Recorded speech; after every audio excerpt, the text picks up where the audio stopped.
Hi, folks. My name is Ralph Litwin, and this is Horses Sing None of It, a series. It's a project of the Folk Project, an activity of the Folk Project. And that's a nonprofit in New Jersey. And this is our first episode taping at the Amherst Media Studio in Amherst, Massachusetts, where I've moved recently to live in Massachusetts. And our guest today is Alan Podber from Brooklyn, New York. And Ralph Litwin of Northampton, Massachusetts. All right. How you doing, Al? I'm doing just fine. You seem to be doing well. Yeah. Good. So, it's I still send out the recordings because I'm the community sponsor for Horses Sing None of It in a couple of cities. We communicate a lot, but it's nice seeing you. And sitting next to you in the old position the way we used to. Yeah, for so many years. Yeah, so thank you for giving me an opportunity to be here today. Yeah, I'm glad you made it. This is, there are over 750 episodes of Horses Sing None of It, which has been aired in cities all around the country, from New York to California. Thanks for that plug. Yeah, people should know. It's a very valuable resource in traditional music. It's an archive that will continue on, hopefully, for as long as there are people to listen to this music. And it can be found on YouTube. Yes, just about all of the episodes, including those that we thought were lost because CDs and DVDs apparently don't last forever. And they don't last much longer than tapes did, but we found some wonderful techniques of salvaging them, and most of the episodes are still extant, and they're on YouTube. And we're going to start off with Voodoo Queen Marie, it's a poem written by Antonia Stamfel, and also Antonia Duran and some certain other names, but she's basically Antonia. And this song was originally part of a song cycle that she wrote about Marie Laveau, the Voodoo Queen of New Orleans. And this is the only one which ever was preserved. And I think it's a great song. It's fanciful, but it keeps keeping with the legend of Voodoo of Marie Laveau, who was alleged to have lived for 150 years. Basically because her daughter took her identity and became Marie Laveau. So that's how she lived 150 years. But I love the song. The melody was most people learned the melody from the Taj Mahal's first album, Giant Step, and the Old Folks at Home. And he played it on banjo, and the tune is called Colored Aristocracy. So this is Antonia's poem. She's also writes music, but for this song she used the old Cakewalk, and we can play it.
don't the men folks stare?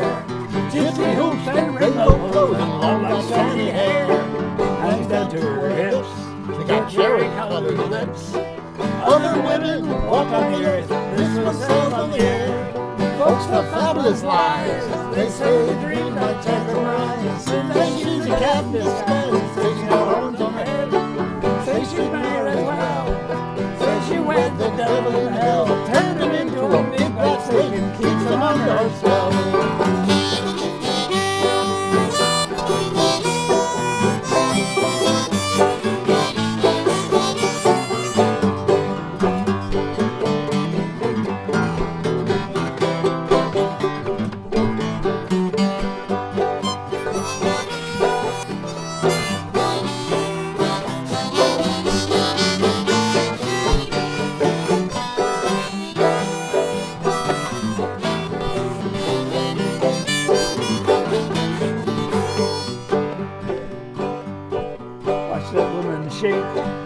Dancing with a snake, dancing, dancing all night long by the moonlit candlelit through the lake, dressed in flaming red, dancing with the dead, dancing all night long with a big profession all over her head. Voodoo's know her name, they pass the tale from hand to hand. You can go throughout the land, never hear a word said but if you know where to look. It's not written in anyone's book.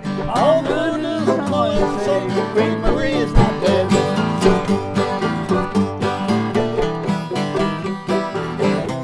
it out.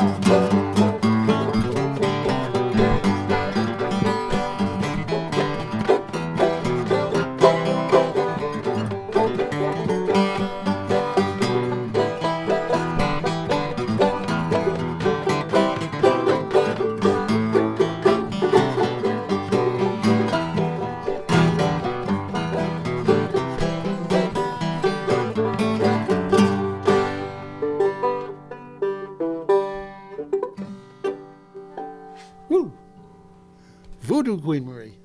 I love that song. As I do, too. Yes.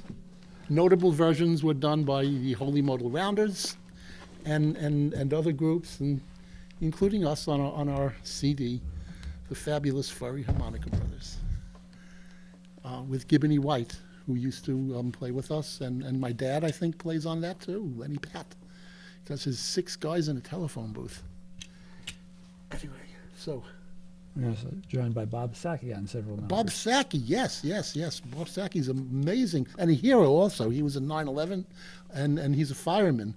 And he was there, you know, on the day, I believe, and in the cleanup. And he plays bass saxophone and tuba on the album. And so he's a brilliant musician and a hero to boot.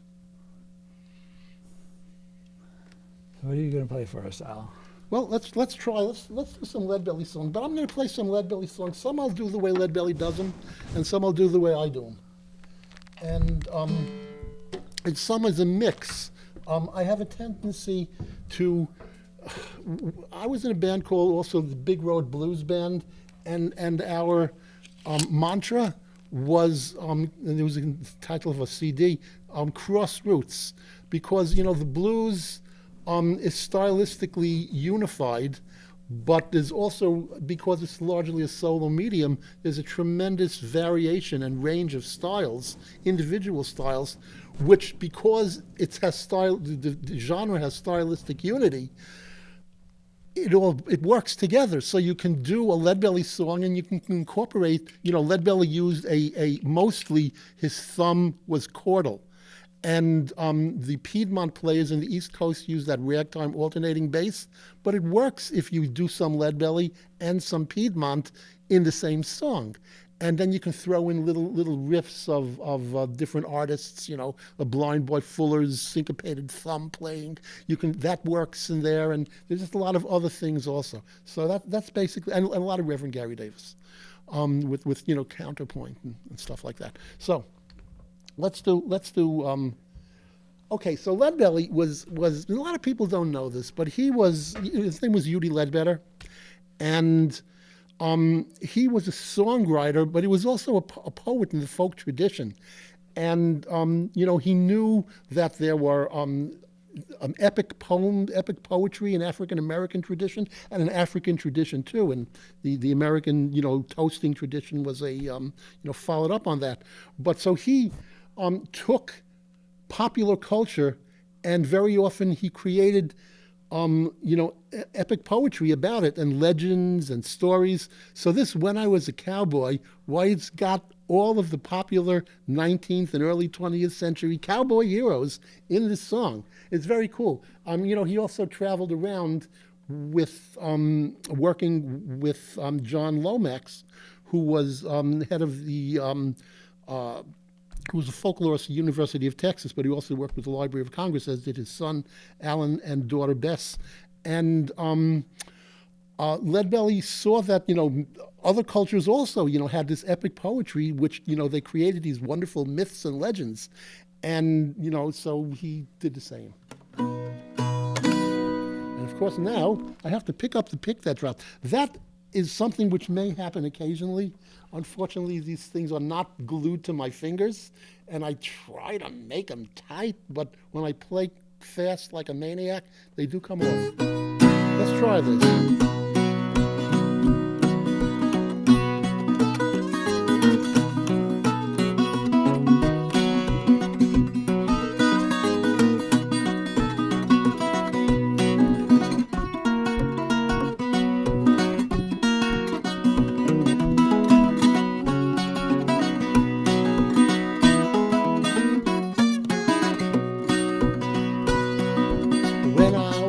Cowboy out on the western plains.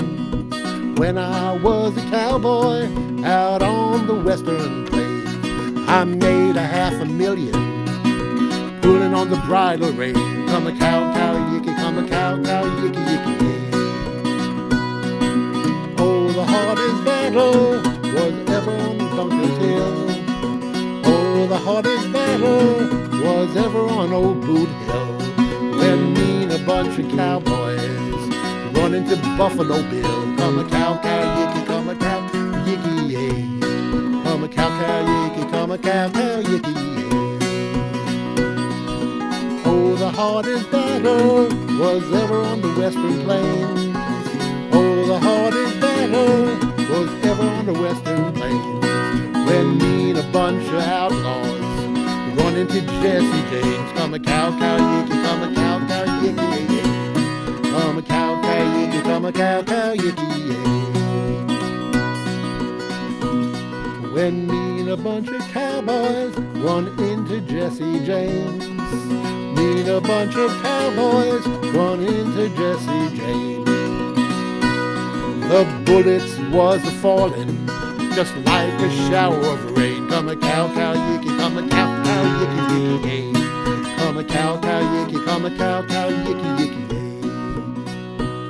I rode up to my gal's house, she was rocking in a rocking chair. Rode up to my gal's house, she was rocking in a rocking chair. She said, "Oh, Western cowboy, please don't you leave me here." Come a cow, cow, yicky, come a cow, cow, yicky, yay. Come a cow, cow, yicky, come a cow, cow, yicky, yay. So tomorrow, if your house catches on fire and there ain't no water around, if your house catches on fire and there ain't no water around, throw your jelly out the window, let the doggone shack burn down. Come a cow, cow, yicky, come a cow, cow, yicky, yay. Come a cow, cow, yicky, come a cow, cow, yicky, yay. So come all you cowboys, don't you wanna go? Come all you cowboys, don't you wanna go? Come meet the Lone Ranger on the range of Buffalo. Come a cow, cow, yicky, come a cow, cow, yicky, yay. Come a cow, cow, yicky, come a cow, cow, yicky, yay.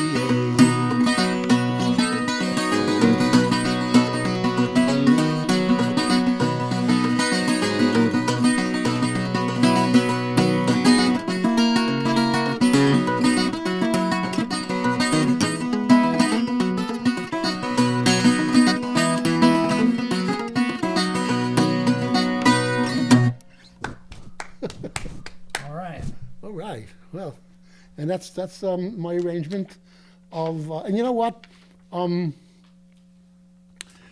A musician I play with, and I've played with for many years, Miriam Valley. She was in the Delaware Water Gap String Band with me, and she's got a whole other career as a pop singer. But this is basically the same melody that the Beatles used in "I Want to Be Your Mother, Baby, I Want to Be Your Man." How you like it? And I didn't realize that until Miriam said, that's a Beatles song. But Leadbelly did it first. Speaking of Leadbelly songs, here's a song where I'm going to do Leadbelly did a lot of finger picking like this.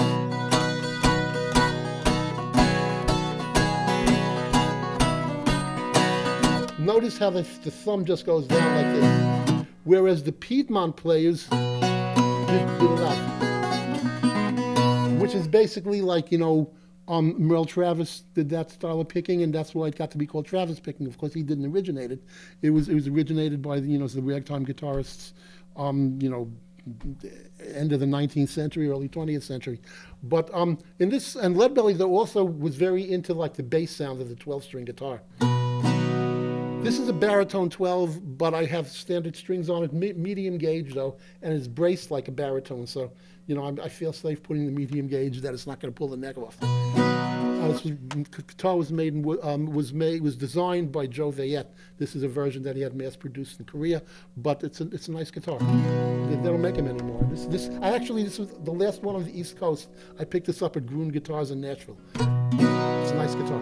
Anyway, so Leadbelly plays the melody on the bass, but I also do a little finger picking on it. Let's see if I can get it right. Leadbelly, we'll start with Leadbelly. And I think Leadbelly plays it in F, but in the Pete Seeger and Julius Lester book, it's in G, and I think most people play it in G now, so I'm going to play it in G fingering, not in G chords.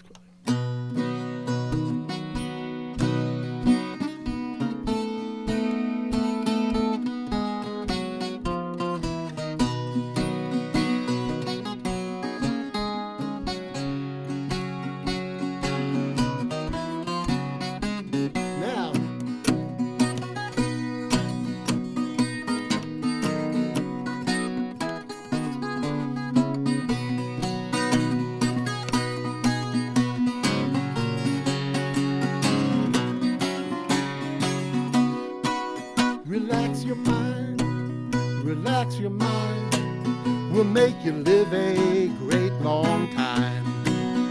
Sometimes you've got to relax your mind. When the light turns green, push down on the gasoline. One time you've got to relax your mind.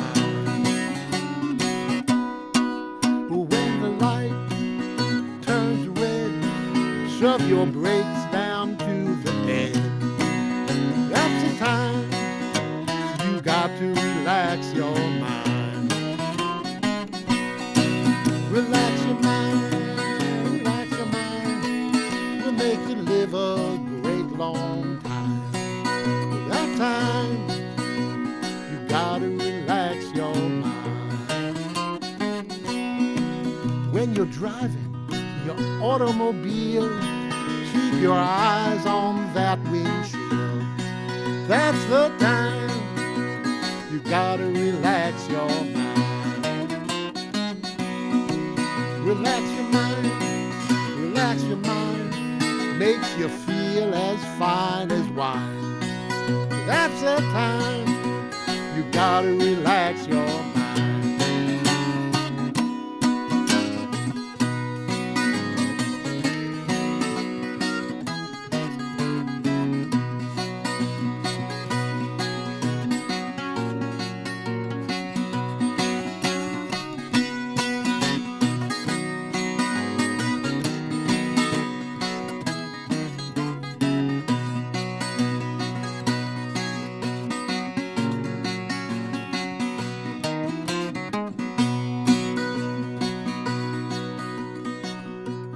Sad story.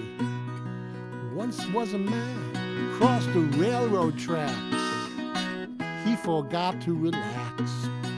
That's one time you should have relaxed his mind.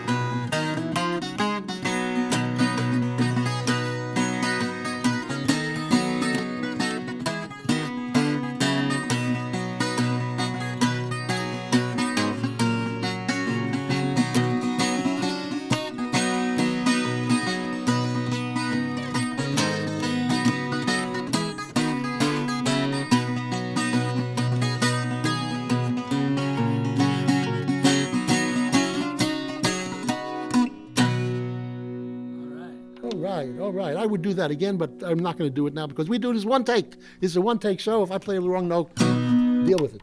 Okay.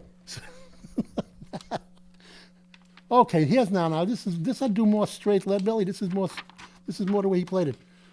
Look, a lot of people have misconceptions of the blues, because it got turned in, to a pop song medium when it was, a lot of the folk aspects of the music kind of faded away, and it became a song which is basically about relationships, and blues always was about relationships, but there was always a context because it was a folk music, and people were talking about relationships in the context of these larger social forces that were impacting on those concepts, on those factors, on the relationships. And so, you have, blues themes, and there's been a lot of research on this. Blues themes include travel and leaving home, to escape terrible conditions, to look for new conditions that were are more conducive to living a fulfilling life wherever possible. And here's a song that talks about relationships, and it starts off with an argument, and it ends where they separate. But you see what it's about. It's about money, and it's about money as survival. And, apparently she's saying to him that he's, not able to provide, and he's saying, look, I do all that I can, but, there aren't that many job opportunities available to me and to people like us. And so, I do the best I can. And so here's You Don't Know My Mind. I just love the idea of that, we all have an inner life, and we do things, we in a certain way to comport ourselves in such a way that people will want to maintain our friendships and seek us out. But there's an inner life that we have where people recognize the terrible pressures that we're under, and that in particular in the culture, the African American culture of the South, which was every aspect of it was pretty much defined by the Jim Crow nature of the conditions that people were in, and every aspect of people's lives had to be seen in that context, and it was in the songs. Now, people who heard these songs from that culture knew this. A lot of people from outside the culture really just heard the relationship stuff and missed, what the subtext of the song is. Now, this is Leadbelly's song. He did a couple of versions of this song. This one, though, is very clear what he's talking about.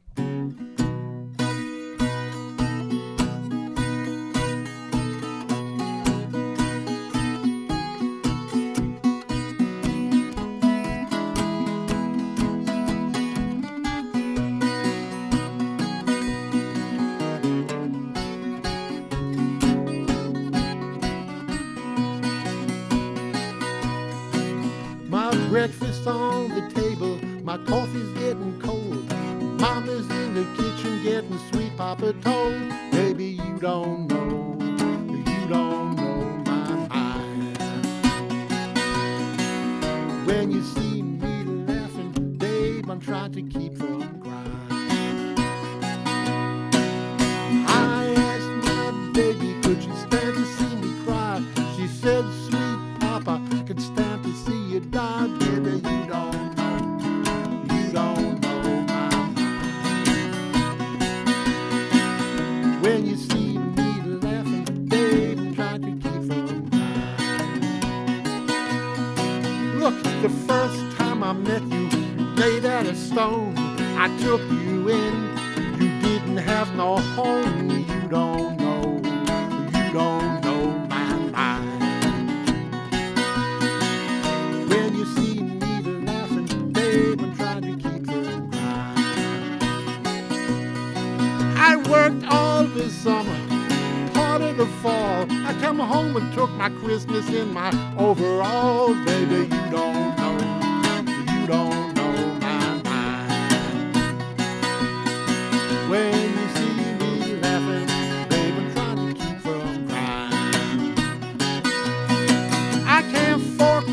sailor, can't shake no cloud, but I can do anything if you show me how. Baby, you don't know my mind. When you see me laughing, baby, I'm trying to keep from crying. Play that now, okay?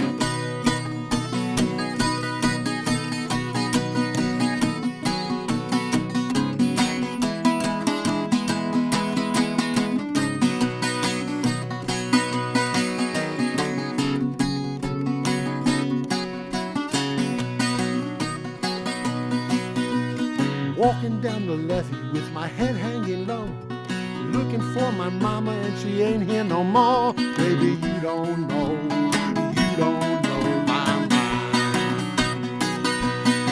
You may see me laughing, but baby, I'm just keeping from crying.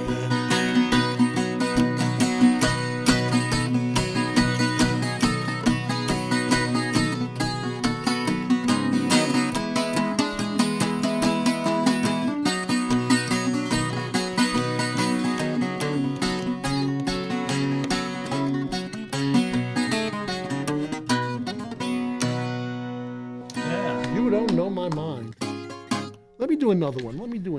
This is pretty much the way Leadbelly played it. If I can find, here it is. The Jailhouse Blues.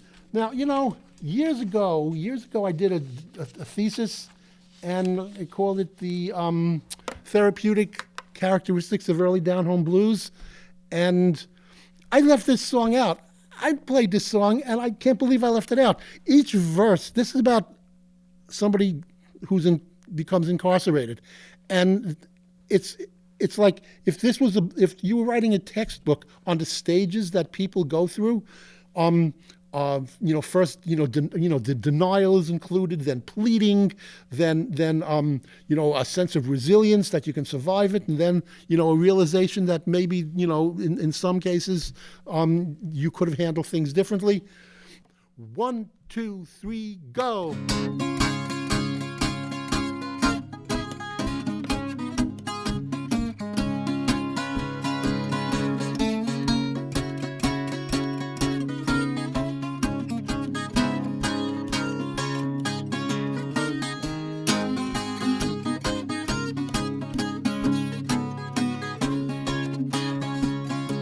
30 days in the workhouse,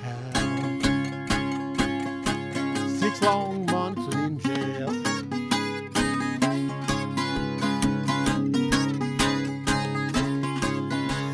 Days in the workhouse, 6 long months in jail. Well, I got me in trouble. No one would go my bail. When a man gets in trouble,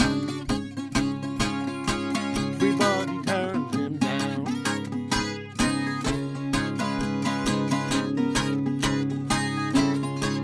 When a man gets in trouble, everybody turns him down. And I got me in trouble, Rikers Island bound. I say, please, Mr. Jailer, come and lock that door for me.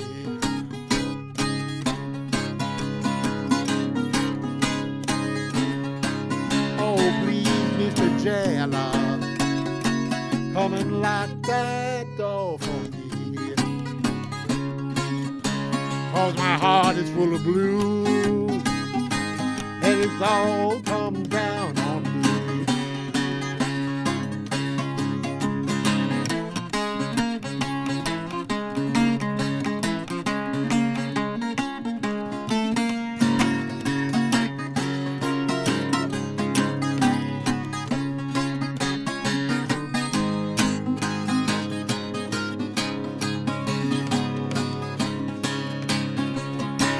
But I'm a hard-working prisoner, sent here without a trial.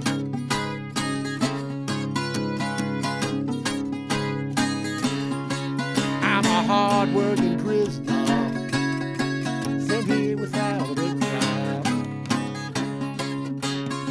I'm as hard as they come to last a great long while. If I'd done like my baby told me, would I have been here today?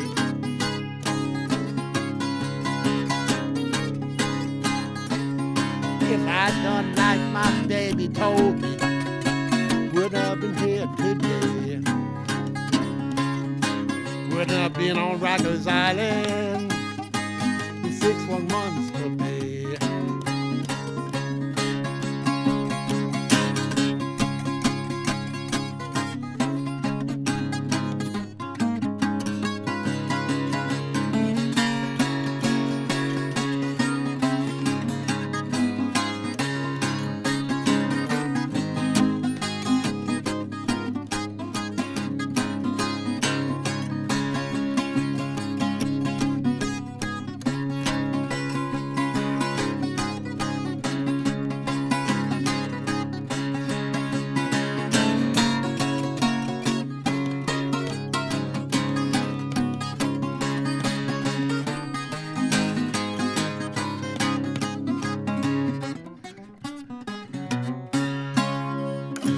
All right. Al, you should tell us about what you do in Brattleboro. What I do in Brattleboro? I have a little studio up there, and someday I'm going to have it set up in a way where I can do, as I got older, my son keeps saying, Dad, you got all these arrangements, and you don't put them on YouTube. So I'm going to put them on YouTube. And that's one of the reasons I got the place up there. One of the things I do in Brattleboro is I'm the community sponsor of Horses Sing None of It, also in Brooklyn, New York. And so I select which shows go on, and I do the editing when they have to, because sometimes the episodes are too long, and sometimes they're too short, and sometimes you've got the ones where you can only salvage half of the show because the DVDs deteriorated. So I put them together and do a little editing. And I've also started being a rotating host on the folk music radio show on WBAI. So I did the first one in February, and I will do the next one on April 7th. So you can tune in at 10 p.m. on WBAI, streams at WBAI.org, or if you live in the area where you can pick it up, it's 99.5 FM, and I'll be doing that show. But I want to get back now to, if we have time, let me do another song, because I think this is an important song based on what's happening in the world today. And I always want to do this song, and this was a favorite of Leadbelly's, and it's really an interesting story. The song was the music was written by Earl Robinson, who's a great composer of classic folk-influenced classical music. He wrote the music to I Dreamed I Saw Joe Hill Last Night, and the Ballad for Americans that Paul Robeson famously sang, and The House That I Live In that Frank Sinatra made famous. I think and also his lyricist was the same lyricist that he used for this song. This lyricist is a real interesting guy, because this lyricist wrote "Somewhere Over the Rainbow" for the movie of Wizard of Oz. He wrote, Once I built a tower, made it run, made it race against time. He wrote, Lydia, oh Lydia, that encyclopedia, Lydia, that tattooed lady. So this guy, has got a wide range. His name was E.Y. Harburg. And E.Y. Harburg and Earl Robinson combined on this song. It's basically a pacifist song saying World War II could have been avoided, and or at least it shouldn't happen again. And so the lyrics for this song are a lyric saying that we're all together. The title is "We're in the Same Boat, Brother." He wrote it as a classical cantata. And it was supposed to sound like it was a folk song that was turned into a classical song. And Earl Robinson famously said that when Leadbelly did it, he turned it back into a folk song. Let's see if I can get this right. This is mostly based. And I just want to do it because, I mean, as we tape this now, you know, the horror is going on in Ukraine, and I want to sing this song because of that.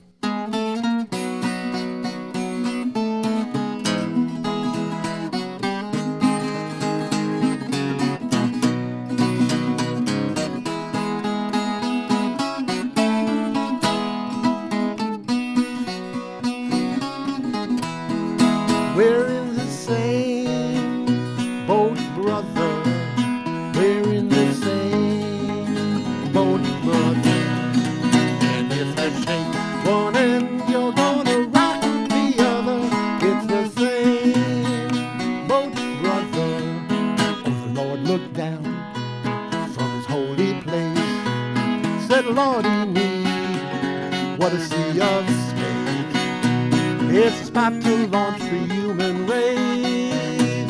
So we built them a boat in the midst of the crew, with eyes of black and brown and blue. And that's how come that you and I got just one world, just one sky. We're in the same boat, brother. We're in the same boat, brother. And if you take one end, you're gonna rock the other. It's the same boat, brother. So the boat rolled on through storm and grief, over many a rock and many a reef. What kept them going was a great belief, so they had to learn to navigate, and the human race's special freight. And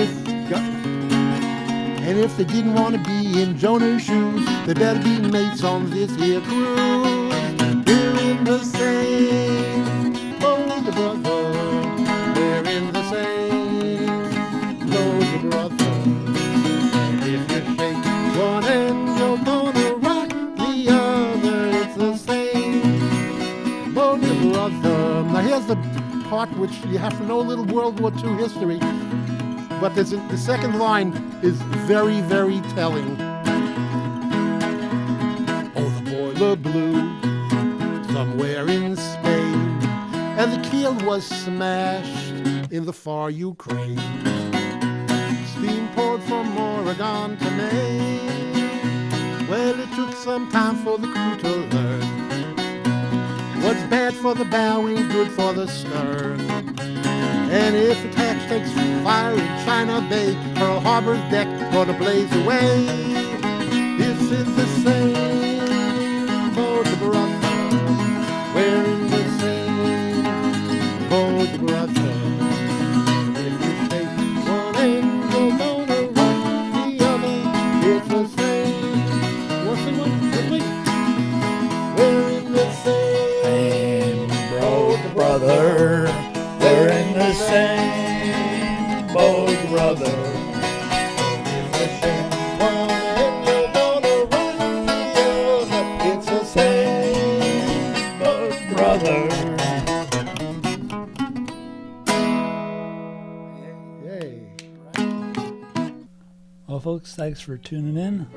And we want to thank Al Podber for being our guest. My pleasure. And I apologize for a couple of wrong notes there, but no. Well, we did one retake, but just one. And thanks to Amherst Media for hosting the show. Thanks very much.